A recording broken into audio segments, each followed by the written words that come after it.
Good morning. My name is Tom Domi. I'm the Vice President of Regulatory Affairs for New Mexico Gas Company. We're going to do a video today showing how to put on PPE, how to take off PPE, and we'll be discussing PPE for the service techs here at New Mexico Gas Company. With me to help do this is Dr. Tom Manoli and Adrian Apodaca, who you will know. So, Doctor, why don't you introduce yourself to the service techs of New Mexico Gas Company? Hello everyone, my name is Dr. Tom Manoli and I am an occupational and environmental medicine physician as well as being board certified in preventive medicine. And my background of medicine has specifically to do with keeping employees safe in their work environment. My background also is in epidemiology and training to prevent these types of pandemics which we are dealing with right now. So my job today is going to be to talk to you all about how to stay safe while entering personal homes in the New Mexico area to ensure that their gas needs are being satisfied. My name is Adrian Apodaca. I've been with New Mexico Gas Company for 9 years.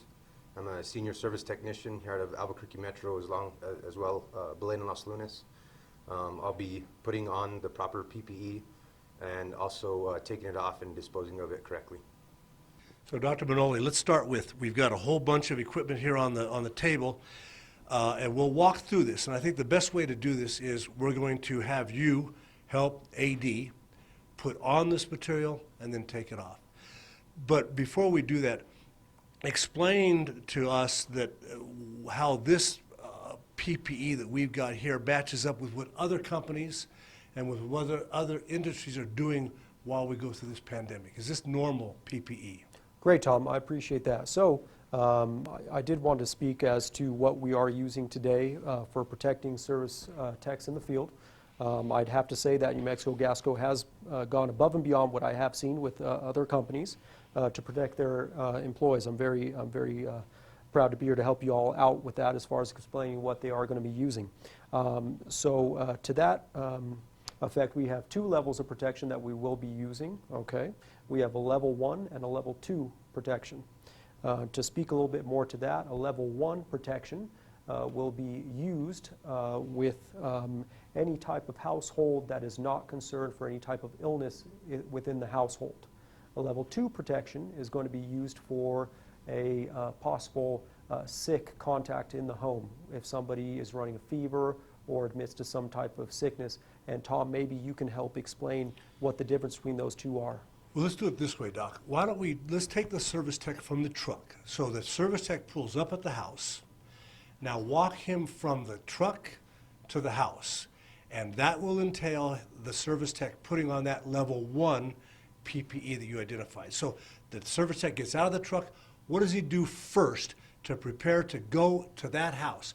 He doesn't know whether the house is clean or has someone in it who might be ill. So he's just approaching the house. What does he do? That's great. Okay, so as a service tech, and I have Adrian for an example here, arrives at the residence, he is able to first, okay, before making contact at the front door, don a level 1 protection. Okay, so what that is will be consisting of a N95 mask, okay, which is rated for this type of illness that we have in the community right now, that provides protection from the virus, as well as gloves, okay, which are going to be your standard service gloves, okay, that most of the service techs are going to be using. And on top of these gloves, we are going to have our nitrile gloves that are going to be providing protection from these gloves, which the service techs will be reusing, okay. So you want to go ahead and get all that on before you walk up to the house to approach the homeowner to discuss whether someone might be ill in the home. Now, Doc, does the service tech have to put on the Tyvek suit at this time, or the booties, or the face mask, or anything else? That's a great question, Tom. They do not, okay? So what we're talking about is first donning the mask and the gloves, as well as the nitrile gloves over your regular gloves to approach the house, okay? This type of precaution the service techs are going to be using regardless if they think that anyone is sick in the house or not.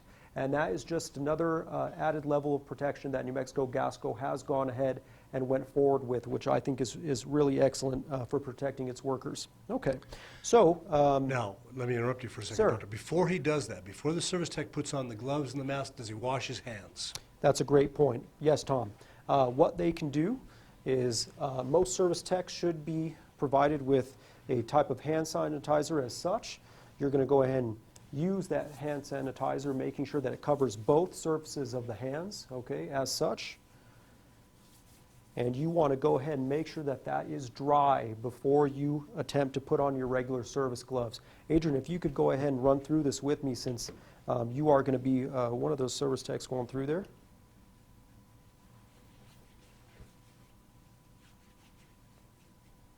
Very good. And as Adrian's getting his hands clean, he's now going to be thinking about getting his regular gloves on, which are these right here. Okay, Adrian, if you want to go ahead and show the service techs how that works.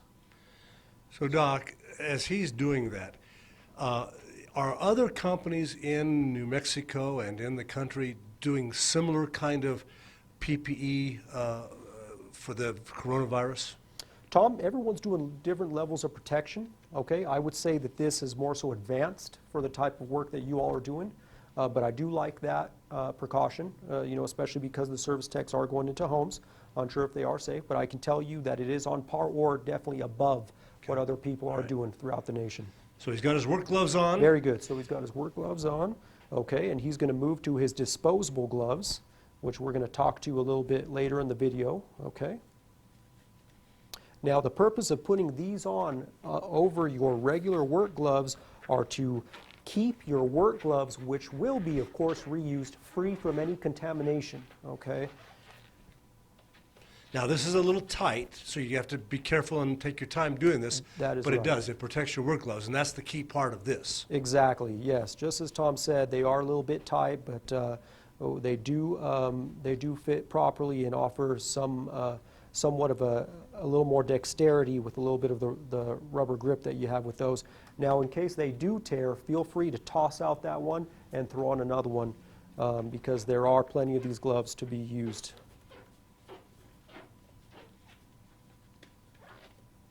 So the service tech is at the truck still at this point in time? Yes, sir.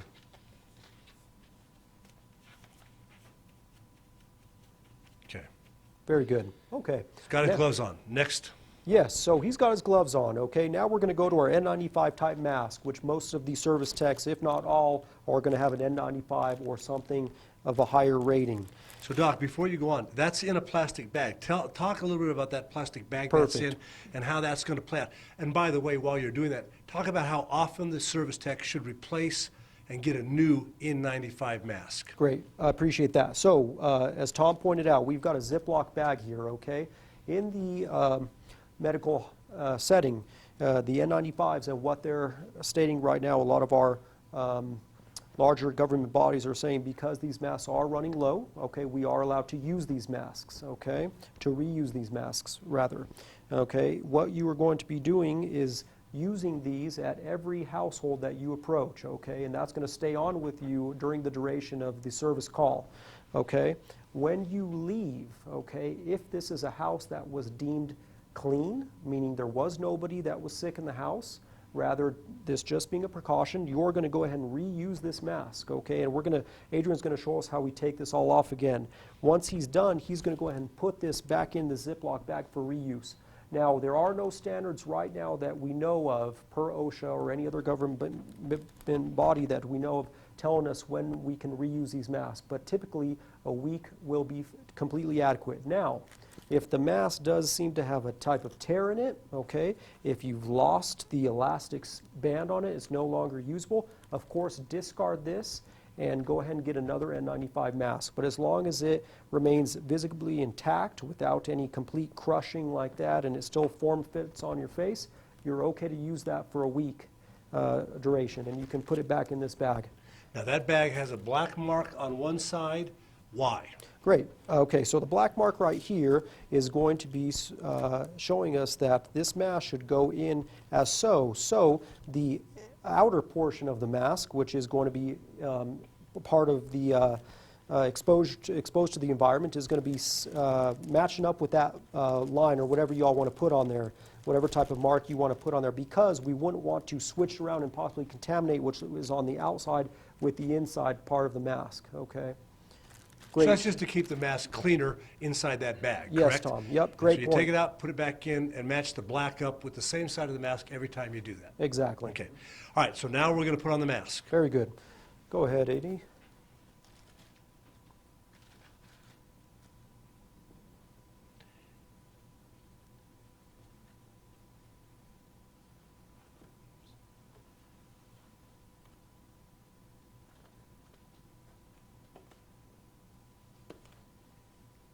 Okay, so as you see here, the N95 is created to fit most face types, okay? What you see him do right now as he's pinching the top, that is so that he generates an appropriate seal between his face and the outer environment, okay? So you want to go ahead and just like Adrian did, you want to put that face mask on, make sure it's nice and comfortable, one rubber band strap going up on the top and one a little bit lower to make sure that stays nice and secure.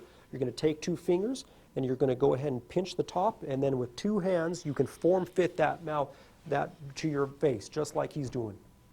Very good. So, Doc, he looks like a doctor now. Yes. Is that by coincidence or That what? that is a great point, Tom. So what he is doing is what we would do if we, doctors, they're in an active hospital environment, if somebody possibly did have COVID-19. All right. So now he's got his gloves on, he's got his mask on. This is what we would call level 1 PPE protection. That's right, Tom, yes. So Adrian is now safe to go ahead and approach the homeowner and ask him a little bit about what's going on in the house. And we've set forth those questions in our guidelines, and we've got a temporary set of guidelines out, and there may be some modifications come up because this situation is evolving every day. Yes. And so we may modify those guidelines, but right now the guidelines provide that Adrian is supposed to go to the house and approach the customer that's there and ask whether anyone is ill in the house, whether anyone is showing flu-like symptoms in the house, whether anyone has been diagnosed with COVID-19 in the house, to try to reassure AD that indeed the house is, as you said a while ago, clean. Is that correct? That is correct, yeah. So you're going to want to use common sense here, okay? You're going to ask a series of questions, as Tom had alluded to, about any possible sick contacts in the house, okay? If you do deem that somebody is ill in the house, has had a recent cough, has had a recent fever, or in fact has been diagnosed with the COVID-19 virus, you're going to go ahead and want to go to a level 2 type protection, okay? And we're going to run through that here with Adrian now. So as you do that, but you know, in the guidelines that we said, Doctor, we said that if you would ask them if they've had a fever, cough, or difficulty breathing. Is that pretty much the standard that as for diagnosing, or I mean a civilian kind of a diagnosis of sickness in the house? Fever, coughing, and or difficulty in breathing. Yes, Tom. Okay. I think that offers, just like any other Okay. employee or hospital might do with people coming into that environment, it offers a certain level of figuring out what is going on with the situation in the home. So, Doctor, I think what we advise the service techs to do is if they go to the house in that level 1 PPE and the person answers no to those questions, then the service tech is safe to go ahead and begin to do the work in the house. Absolutely, yes. If they get in the house and they hear coughing in the background, or there's anything that happens in the house that makes them suspicious that maybe something is going on in the house that they weren't alerted to, then they should what? They should leave the house, go back to their truck, phone their supervisor, talk to their supervisor, consult with their supervisor, because they're not in this alone. We are there with them through the supervisor. Talk to the supervisor, find out what to do. If they work it out to where they're going to go ahead and go back in the house after talking to the supervisor, then they go to level 2 protection and put on their level 2 protection. That is correct. Yeah, you're going to want to use common sense here, okay?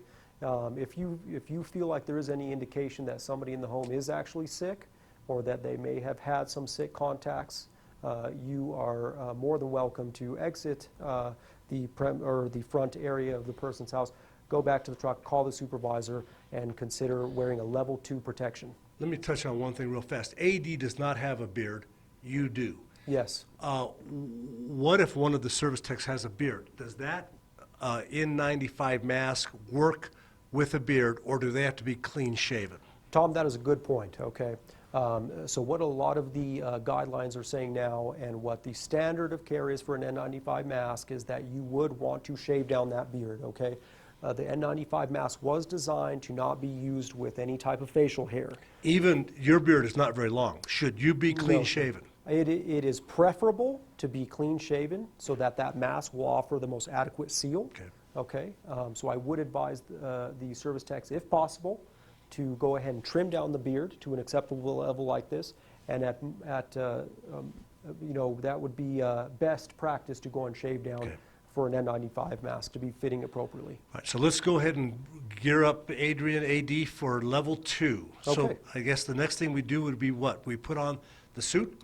Yes, yes, okay, so you want to go ahead and do this all in a certain order. That's why we're taking the time to show you service techs today, because of the possibility of contamination if this is done out of order. So we're back to level 1. He's already got his gloves, he's got his mask. He's going to go ahead and move to wearing his Tyvek suit. Adrian, if you want to go ahead and take us through that. So it does have a zipper in the front, makes it a little bit easier access, depending on, there is multiple sizes, small, medium, large, depending on what you may need. But And let me ask this, now that's a new Tyvek suit. Are we supposed to get new ones each time, or should he wear the same Tyvek suit multiple times? That brings us to a great point there, Tom. Yes, so when using the Tyvek suit in the home, we are considering that a level 2 situation. At that point, you would want to dispose of this suit, okay? Anytime you go in to wear the Tyvek suit, wearing the Tyvek suit in a home, you're going to want to dispose of that after. That is not for reuse. So this is a brand-new Tyvek suit. He just got out of the package. He didn't do it here, but this is a new Tyvek suit that he's putting on. Being careful not to touch anything with his gloves while he's doing this, except for the suit, right? He's supposed to try to protect those gloves a little bit at this point. Correct, Doctor? Yes, sir. He is considered clean because, of course, these are new gloves, so he is doing a great job of putting on that Tyvek suit. And Now, Doc, I see that his arm is exposed over there on that left arm. Is that proper or what? so that's a great point there, Tom. What you want to do is you want to minimize the exposure to the body, okay, the skin, as much as possible. So just like AD's doing right now, he's going to go ahead and pull that down and make sure that it makes a nice seal over the wrist, okay, that you have no skin exposed, all right? So now he's covered from boots to head. That's right, and as you all can see right here, and Ada, if you want to just turn around and show him the little hoodie right there, okay, he's going to go ahead and don the hoodie, okay, so you can go ahead and get that guy on there just like that, okay? Okay, so we are almost complete right now. This Tyvek suit Yeah. actually does have the booties connected to it, and I assume most of the Tyvek suits do, okay? If they do not, okay, we also have you all going out there with the booties, okay, which you can then go to, okay, after he's done with the Tyvek suit, okay, you can put these booties on, all right? But if they're on the Tyvek suit, he doesn't have to do that. No need to put them on. That's great point of I suspect clarification. if he comes back out of the house and goes back in, he might put them on or whatever, but the booties are available, he's already got booties with that. Now, his Exactly. arm's exposed again, so what are we going to do about this? That's a common issue with the Tyvek suits, right? You want to make sure that that tries to make a seal as much as possible, okay? If you're a bigger guy, you might want to consider going a level up, maybe to a large instead of a medium, because they do tend to roll up on you, okay? So he did a good job there of protecting himself. Okay. Okay? Next would be the face shield and goggles and so forth, although he has That's right, Tom. safety glasses on already. Yes. And most guys would wear the safety glasses from the time they leave the shop, or, I mean, from the time they get to the house, they'll have them on. If you have them on, leave them on. He's got his on, that's fine, right? Perfect. Yes, Tom, that's great. So, Okay. so like you said, Adrian is wearing his safety glasses, and here's an example of if you all don't have what you usually should have in your work kit. Oh, wait, before we do that, Adrian, I think we need to have you put on your knee pads, because you're going to want to have knee pads on, your knee protectors, Okay. and it's better to put those on before the face mask for ease. That's right, Tom. That's right. Yes. Okay. So most of you all might be coming down on a lower furnace, getting down on your knees, on your hands. He's going to go ahead and put those on, and the reason Tom was talking about these is that if you do have the face mask on, this might seem to fall off the head, which can make it a little bit more cumbersome. So getting on your knee pads after the Tyvek suit is better way of doing that so that you don't lose that face shield off your head.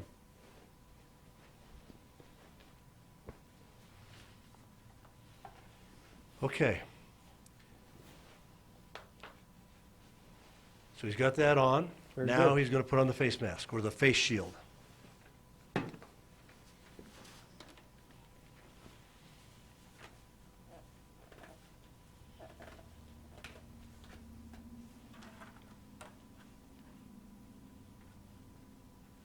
Okay, and you can see Adrian going ahead and fitting that mask to his face, and he's got a few different knobs that he is using to adjust that mask. Okay, you've got the one in the back, which you can adjust to make the mask a little bit smaller to fit around smaller heads, okay, or open it for larger, okay? All right, Right. how's that fitting for you? Yep. Very feels good. comfortable.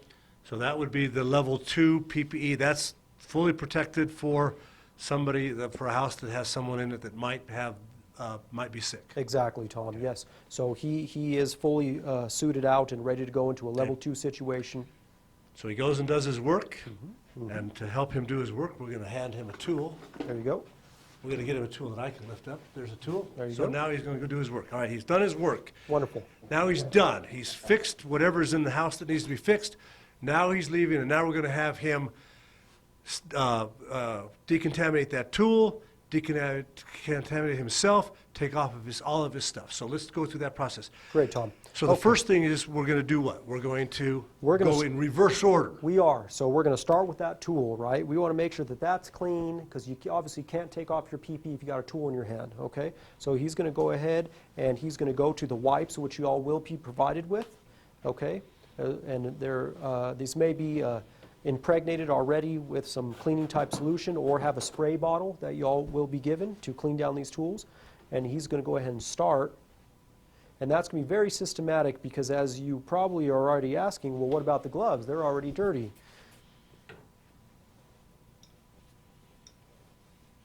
So as you see, he's starting at one end of the tool and working down. Excellent. And just to get that whole thing clean, you can start at one end like Adrian's doing. You can go ahead and lay the tool down, and then with that cloth, you can go ahead and clean the edge of it where your hands were touching because we are considering these gloves as being contaminated. We wouldn't want to recontaminate our tool. And now we're going to have him take off all the gear that he put on, and we're going to start with the face. That is correct. So we're going in the reverse order that we put it on. Face first.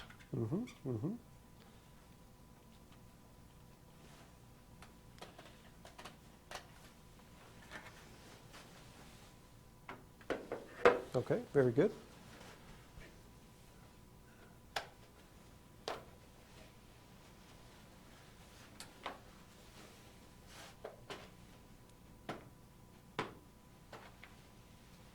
Now, should he decontaminate this face mask and these knee pads?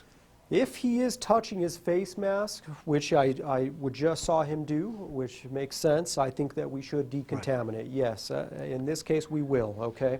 So as he was taking that face mask off, his contaminated gloves made contact with with the mask and the knee pads. So anything that you do come in contact with, you're going to have to decontaminate. So at this point, these are the same things now as the tools, so you have to decontaminate those. You can Yes. use your spray, use your wipe.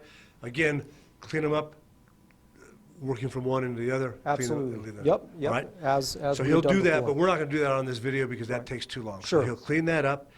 Next comes the Tyvek suit. Very good.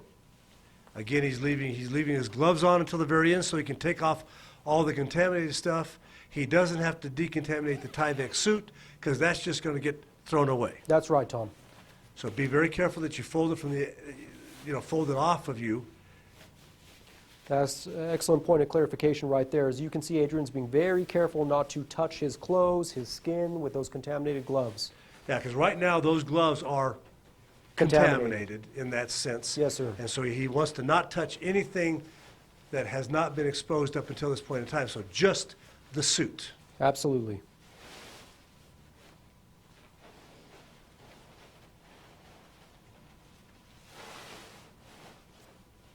And we have a plastic bag that everybody's going to have, and he should put all this stuff in the plastic bag, correct? That's right, that's right. So everyone's going to be getting a plastic bag, which is the trash bag, okay? What you're going to want to do is try and roll these up as much as possible so that they fit nice in the bag. He's going to go ahead and add a few things to that. You can add the wipes that you used into that bag. Anything that was in the house that was contaminated and was not cleaned is going to be going back into that bag. Okay, the next thing is the mask. Okay? So because the N95 is considered contaminated, being that it was in a level 2 situation, he's going to go ahead and toss that N95 mask out. And this is for reuse, okay? And he's going to pay special attention to that mark right there on the front, because that's going to tell him that he's going to match up that mark with the front or exposed part of his mask. And that fits really nicely in there, and you want to go ahead and make sure that it's nice and sealed. Okay. And now the next part is removing the gloves. And this is important that you do this just right, because those gloves are contaminated, and we don't want his hands to get contaminated when he takes them off. So how do you take the gloves off? That's right, Tom, as well as the underglove, which he's going to be reusing. Yes, okay. So as Adrian's showing us right here, okay, he's going to go ahead and take that palm facing up, take a thumb, and slip it right underneath here. He's going to just continue to move that glove right off his hands like that, and it comes off very nice and easy. He puts that glove inside the hand of the other glove. That's right, Tom. He go ahead and folds that up into the other hand, and with the same motion, he's going to take the thumb and he's going to yank off the other glove as so. Roll them all up into one little wad That's right. and throw them away.